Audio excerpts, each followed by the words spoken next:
नमस्कार दोस्तों। आज आपका स्वागत है करंट अफेयर के नए टॉपिक में। तो स्टार्ट करते हैं आज का टॉपिक।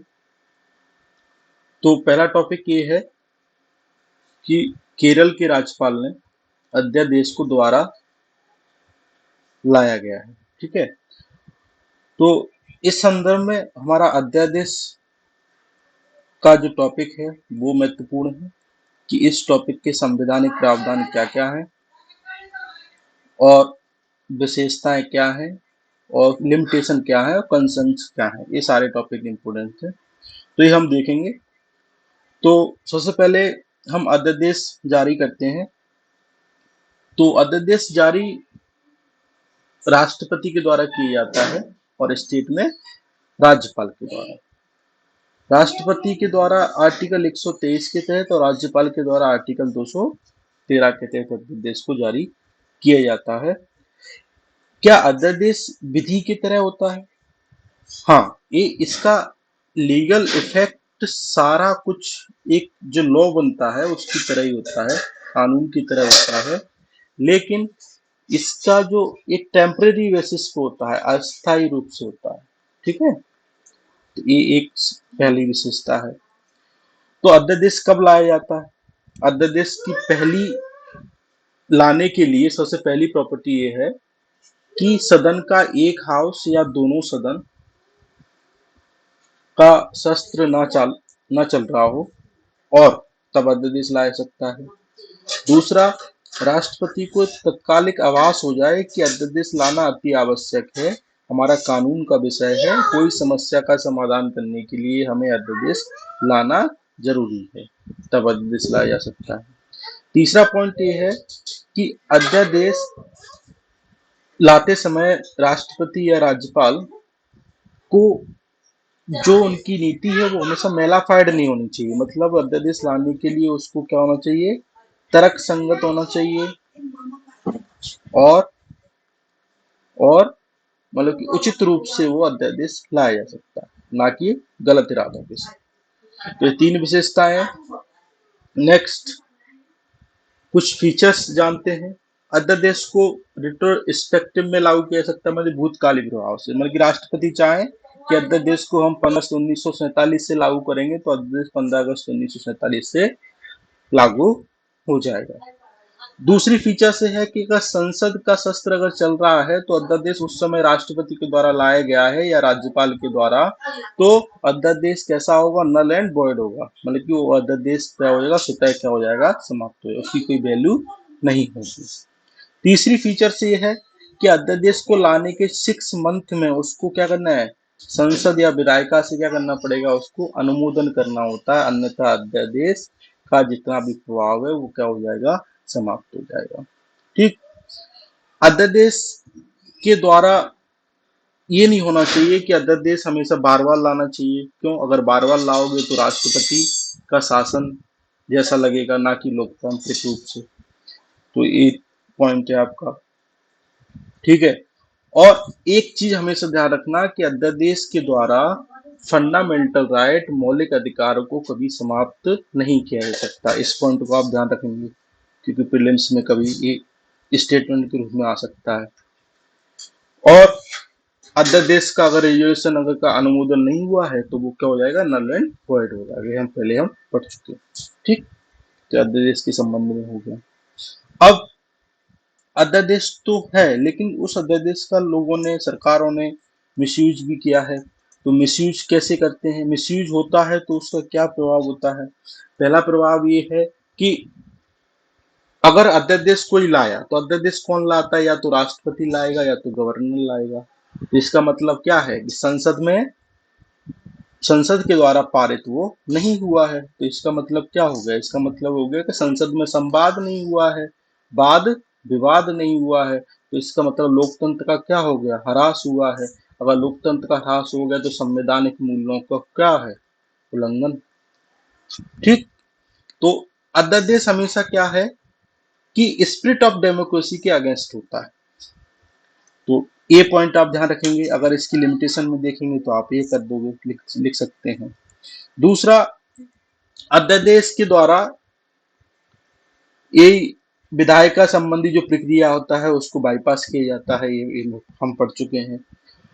और एक बात और है, केशवानंद भारती वाद 1973 में हुआ था, उसमें न्यायपालिका ने ये कहा था कि हमारा जो सेपरेशन ऑफ पावर है, शक्ति का पृथक्करण कार्यपालिका विधायिका और न्यायपालिका के बीच, वो क्या है, बेसिक स्ट्रक्चर है।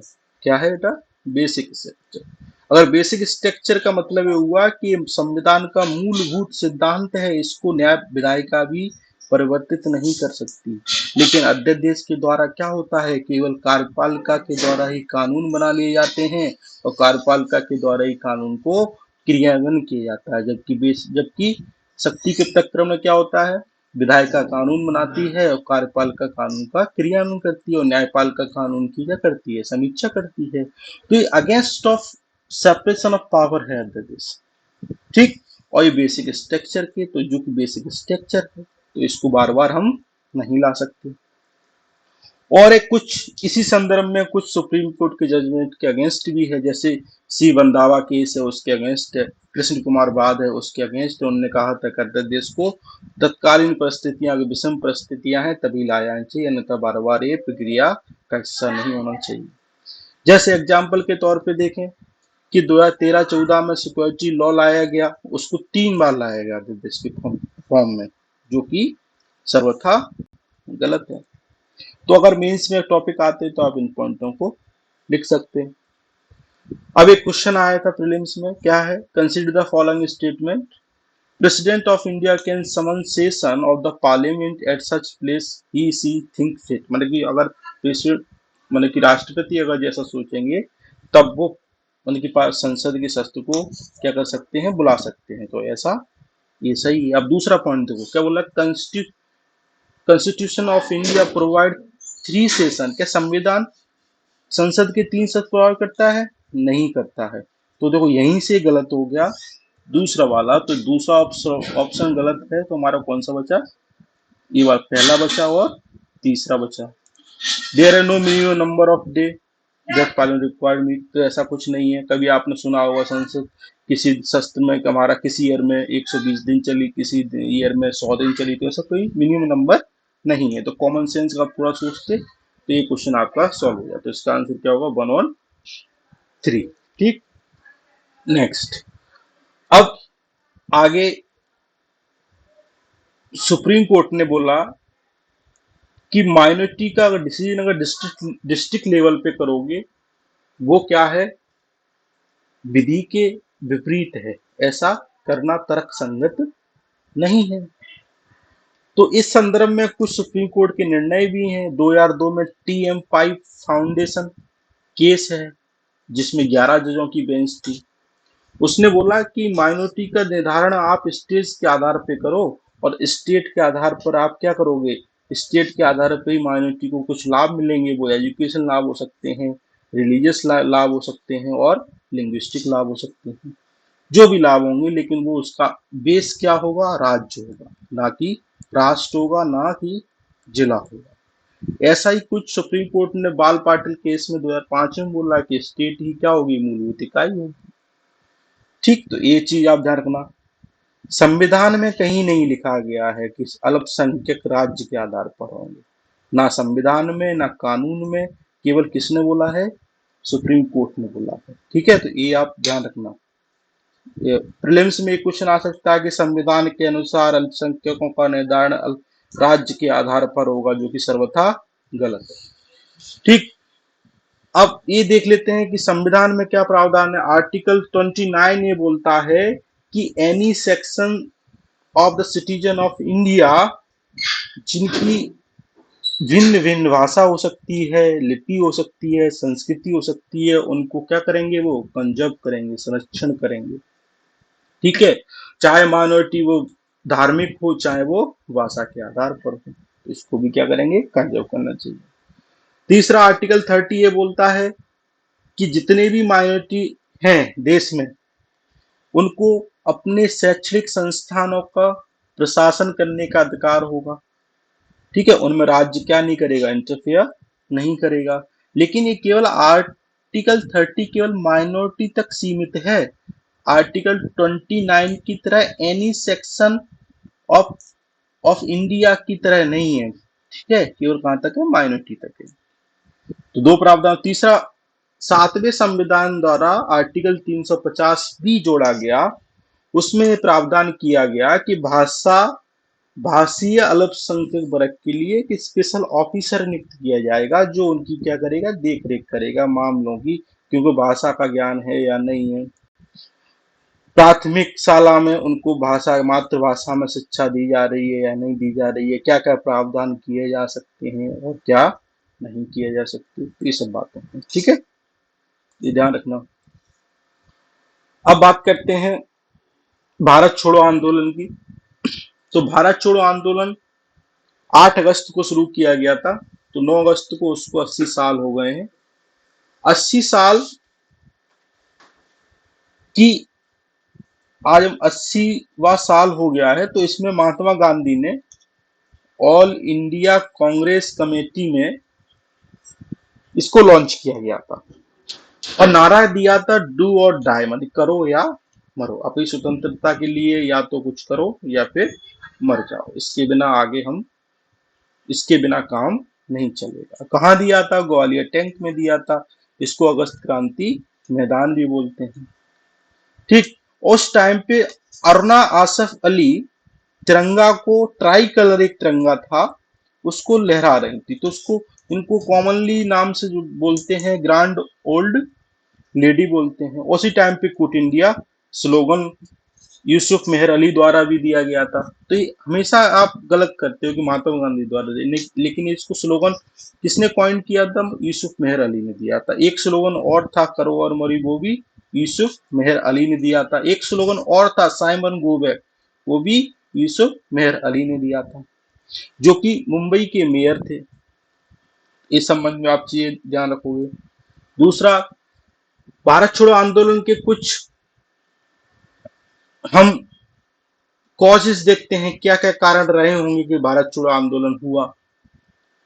तो सबसे पहला जो मुख्य तात्कालिक कारण था वो ये था कि क्रिप्स मिशन क्या हो गया, फेल हो गया। क्यों हो गया फेल, क्योंकि ब्रिटेन में चर्चिल की सरकार थी, वो चाहती थी कि भारत के साथ समझौता हो और हम क्या कर सकें, विश्व युद्ध में कुछ लाभ प्राप्त कर सकें। तो उनने कहा था कि क्रिप्स मिशन ने ये कहा था कि हम आपको डोमिनेंस स्टेटस देंगे, मतलब कि थोड़ा बहुत सुशासन देंगे, ज्यादा हम देंगे नहीं, बाकी आप रहोगे महारानी की अधीन ही, ठीक है। लेकिन भारत के नागरिक क्या चाहते थे, हमको पूर्ण स्वराज चाहिए। आपको याद होगा रावी नदी के तट पर 1929 को पंडित जवाहरलाल नेहरू ने तिरंगा फहराया था, बोला था हमको पूर्ण क्या चाहिए, स्वराज चाहिए।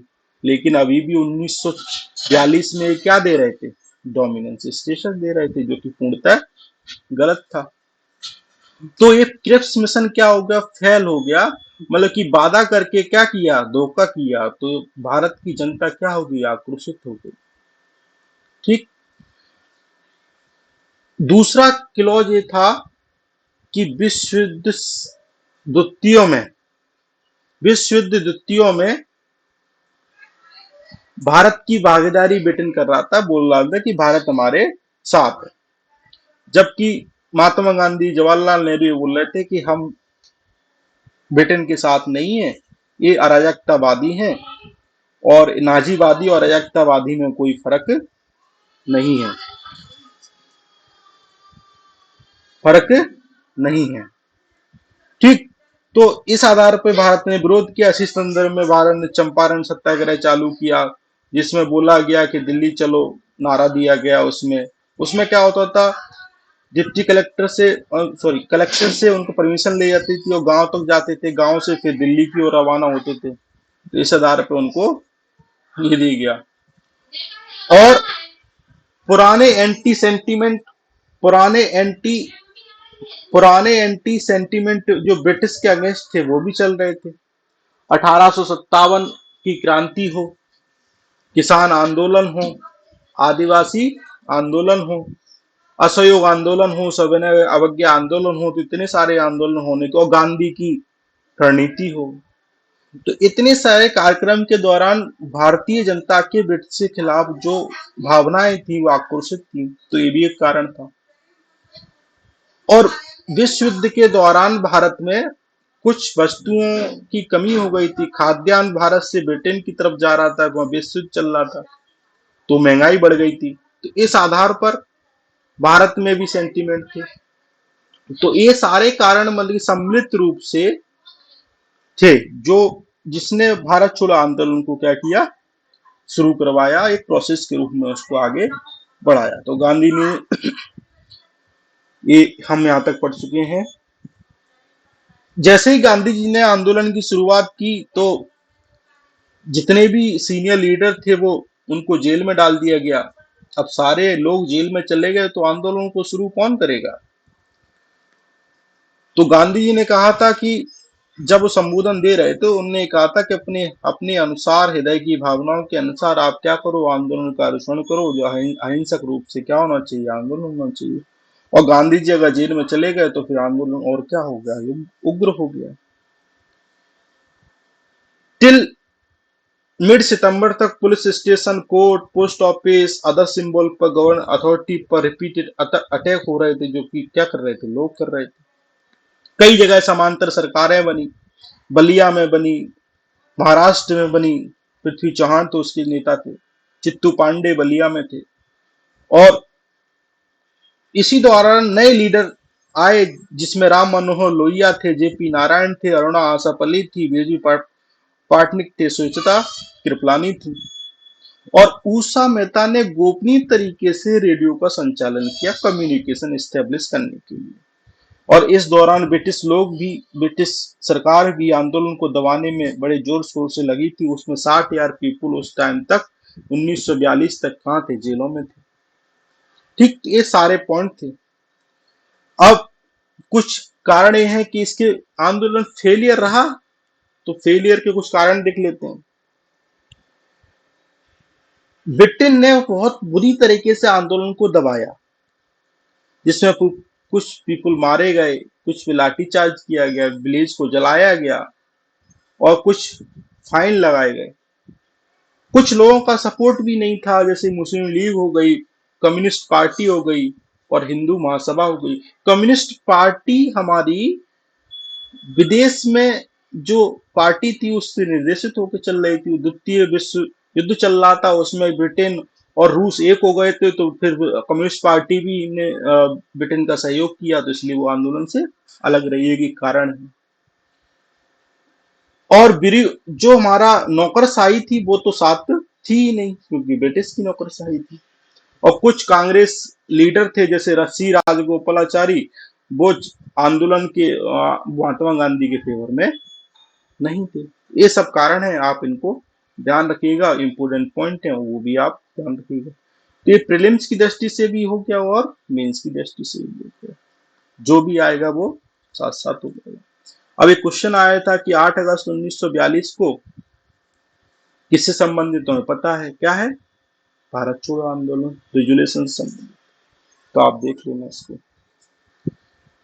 अब एक पॉरक्यूपिन डॉक्ट्रिन शब्द है वो चर्चा में आया है, बस आपको यह ध्यान रखना है कि शब्द किससे संबंधित है, तो आप इस शब्द ध्यान रखोगे, strategy of asymmetric warfare focus. Taiwan ने ये कहा है कि हम इस आधार पर युद्ध लड़ने की, क्योंकि अगर चीन अगर आक्रमण करता है तो हम क्या करेंगे, इस स्ट्रेटजी के आधार पर क्या कर सकते हैं, युद्ध लड़ सकते हैं। ठीक, तो इतना से ध्यान रखना। जैसे ये क्वेश्चन आया था कि टू स्टेट सॉल्यूशन किस संबंधित है, तो इजराइल से संबंधित है, कि इजराइल के इजराइल और फिलिपींस दो राज्य हैं, तो टू स्टेट जो सॉल्यूशन है वो शब्द इजराइल से संबंधित। तो आईआर से संबंधित टॉपिक में आपको इतना ध्यान, ज्यादा पढ़ने की आवश्यकता नहीं। अब टेट्रापॉइंट क्या है, ये आपको दिख रहा है टेट्रापॉइंट। ये क्या है, समुद्र के जो तट होता है वहां पे लगाए जाते हैं। इसका मतलब ये है कि जो कोस्ट लाइन इरोजन होता है उसको रोकने के लिए, प्रिवेंट करने के लिए लगाए जाते हैं। बस इतना रखना, मीन्स में आप एग्जाम्पल के तौर पर या फिर प्रयास के तौर पर इसको लिख सकते हैं। ठीक, तो ये ध्यान रखना। क्यों होता है, चक्रवात आते हैं तो वहां पे ये तट का क्या हो जाता है, क्षरण हो जाता है। तो ये क्षरण ना हो उसलिए हम क्या करेंगे, ये लगाएंगे, प्रिवेंशन टेक्निक है। अब एक चीज और चर्चा में है। आम आदमी पार्टी ने कहा कि हम गुजरात में पेशा का स्ट्रिक्टली क्या करेंगे, इम्प्लीमेंटेशन करेंगे। तो एक कंस्ट्रक्ट, ये हमारा घटना है, इससे संबंधित हम क्या करेंगे। अब पेशा एक्ट 1996 में संबंध देख लेते हैं। हमारा 1973 में पंचायती राज संबंधित अधिनियम आया, संविधान में संशोधन किया गया। इससे कहा गया कि पंचायती राज होना चाहिए, मन की प्रत्यक्ष लोकतंत्र होना चाहिए, लेकिन जो अनुसूचित जाति वाले क्षेत्र है उनको छोड़ दिया गया।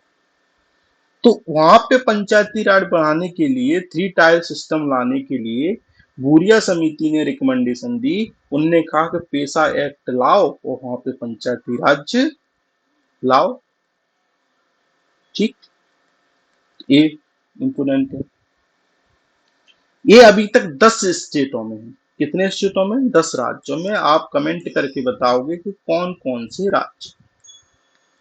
ठीक, रोल ऑफ, इसमें स्टेट गवर्नमेंट का क्या रोल होता है, सेल्फ गवर्नमेंट होती है, वहां पे जनजाति सलाहकारी परिषद का गठन होता है। वो लोग क्या करते हैं, न्याय संबंधी, विकास संबंधित मार्गदर्शन जो भी कार्य करते हैं। और ग्राम सभा का मेन रोल होता है। क्या कार्य करते हैं, जल जंगल जमीन संबंधी कार्य करते हैं, जनजाति लोगों को वो चाहिए। गौण वन उत्पाद, माइनर फॉरेस्ट प्रोडक्ट के संबंधी कार्य करते हैं। मानव संसाधन का विकास करते हैं, लोकल मार्केट को और ऑर्गेनाइज करते हैं। और जो भी लैंड से संबंधित विवाद होते हैं उनको क्या करते हैं, समाधान करने का प्रयास करते हैं। ठीक, तो ये चीज आप ध्यान रखना। और पेशा एक्ट पंचायती राज मिनिस्ट्री से संबंधित, तो ये यूपीएससी में आया था क्वेश्चन। ठीक है, सिंपल ध्यान रखना कि पेशा एक्ट का इम्प्लीमेंटेशन कौन करता है, मिनिस्ट्री ऑफ पंचायत, क्योंकि विषय ही उसका है थ्री टायर सिस्टम। तो आप इसको ध्यान रखना। अगर पसंद आए तो लाइक और शेयर करना। थैंक यू, धन्यवाद।